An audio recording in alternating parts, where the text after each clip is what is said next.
Welcome back to Ales and Fails Miniatures.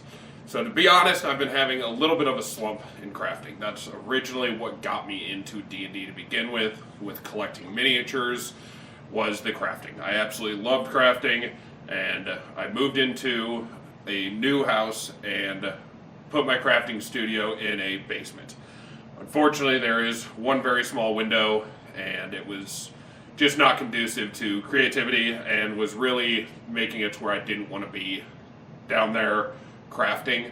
And I realized that I really missed it, so I decided to actually move that into my old home office.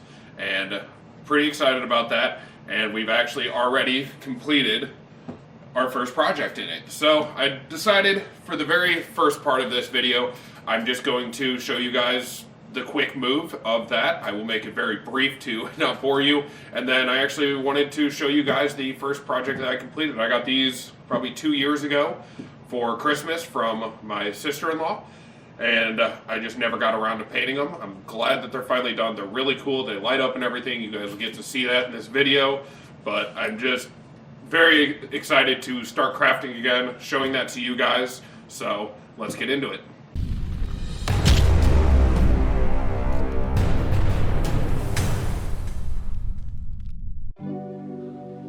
Alright, so taking everything apart is really easy actually. Just has a couple of screws in the back holding it against the studs, and a couple of screws going through the side to make sure everything aligns correctly. But once all those are down, I will be removing those small shelves that hold all of my paint right there in the back, and then I will just need to take the tabletop off and then unscrew those cabinets from the walls. All pretty simple stuff here. There are some joiner screws that connect the bottom of this table. Those are just taken apart with a wrench. Again, pretty easy stuff. And you can see those mounts that I have in the back. I use those just to give the whole thing a little bit more support. But once all of that has been removed, it's as easy as just taking everything apart.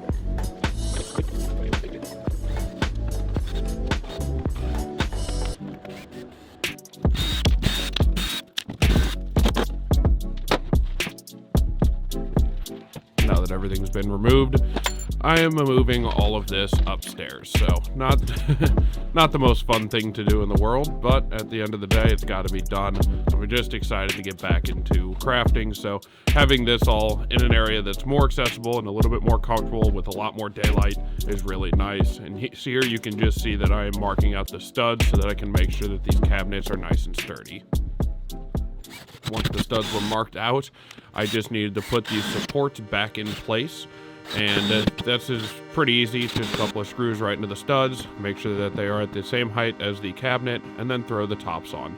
I did have to bring my dad in here because trying to hold these cabinets up and screw them in all at the same time is not easy, but again, just grab somebody else, have them hold them up, and put them in.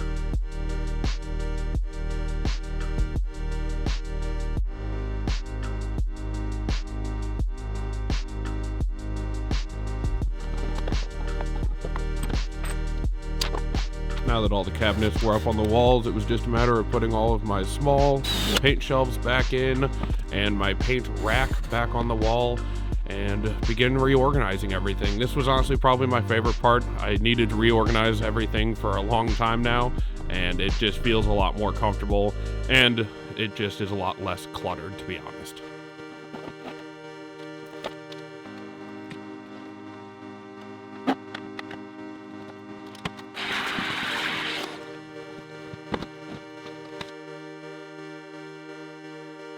These boxes are just full of all of my crafting supplies that have built up over the years, and there's a lot of really fun projects that I bought a long time ago that I never got around to doing. I'm going to be working on some underwater style plants and foliage. I'm really excited for that. I've got a bunch of different colors and types, and that's going to be one of my favorites. I think that I've been letting sit for a little bit too long. Organizing all this does take a little bit, but I'm glad I got it done because it's just so much more comfortable to be in an area that is organized, a little bit better light, a little bit better heat. So I'm very excited for this.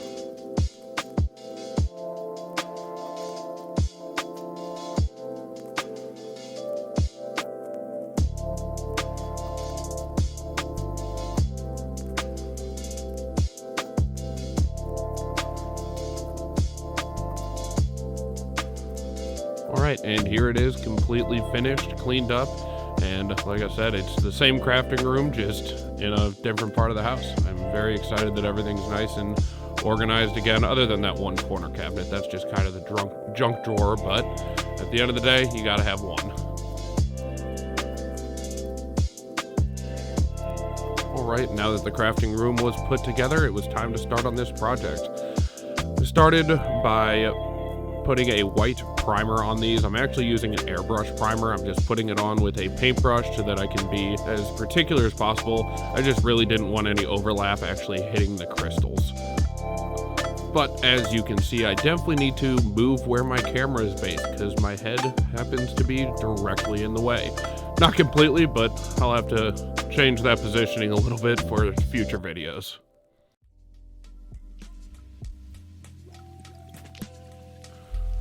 Once everything's been primered and I gave it ample time to dry, I used this, basically a custom mix of paint that I tried to match the base coat of Dwarven Forge as close as I could, because I actually don't like the base coat that you can buy directly from them. I don't think it matches theirs as well as it should, but I mixed up my own and am using it here because I am trying to make these match my Dwarven Forge. So again, just a simple base coat. I did have to put 2 or 3 layers just to make sure that it was, not see-through at all.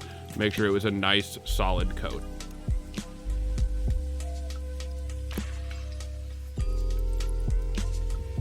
And now that the base coat has had plenty of time to dry, I go in with a dry brush.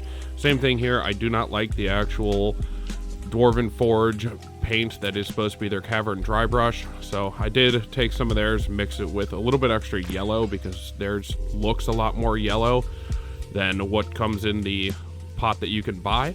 So I just mixed up my own paint just to match as well, and then did a very light dry brushing across the whole thing. And again, it won't look exactly like Dwarven Forge just due to the fact that it is completely 2 different materials. And yeah, you can see it here.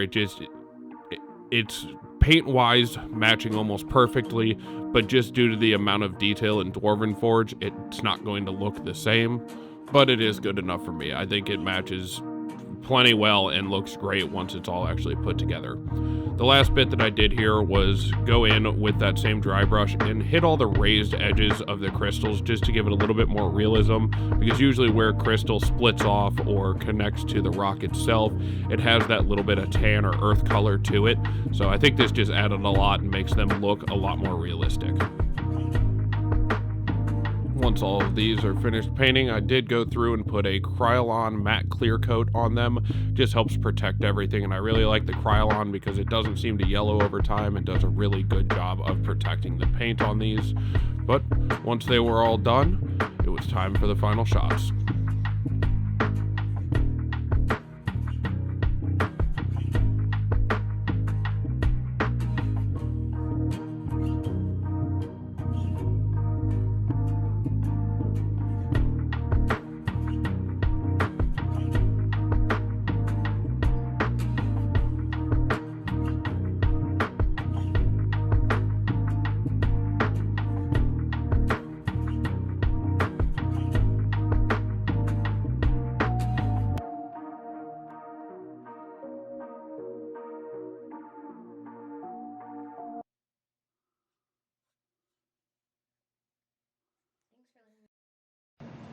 Alright guys, if you have made it this far in the video, please make sure to hit that like and subscribe button. It helps out the channel more than you can imagine.